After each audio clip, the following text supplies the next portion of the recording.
may private casting po kasi sa Darna. Hindi po ako medyo na pupunta kasi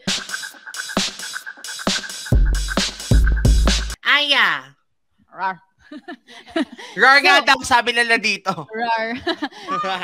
So, ako po, nag-audition po ako for Star Hunt Grand Auditions din po sa Cebu. And hindi ako nasama sa callbacks po until level 3 lang. Tapos akala ko, okay, yun na yun. For PBB po, I auditioned.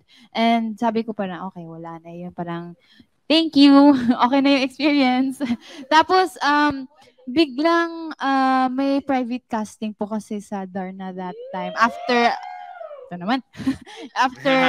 ilang months. Tapos, in-invite po ako. Pero actually, nung narinig ko po yung about the private casting, hindi po ako medyo na pupunta. Kasi that time parang 17 pa ako and then yung mga kasama ko na 17 ako and then yung mga mag-audition very mature na tapos ako para akong itik para ako tapos di pa ako marunong mag-Tagalog so parang ba't ako pupunta tapos ganun. Tapos sabi ng manager ko that time na punta lang kasi may mga mga tao from Starhunt so baka ma-discover ako kahit hindi for Darna. Tapos ayun po, months later naka-enroll na sana ako for college sa Cebu, tapos biglang tinawag ako to be here, and then rest is history, I am a beanie now. Rar! Wow! So, Darna pala talaga ang una, ha? After ng Star Hunt.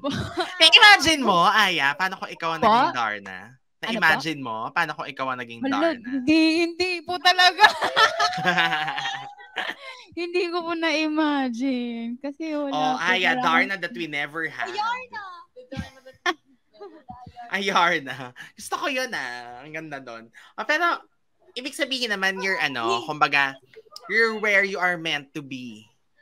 Yes. So, ganda pa din.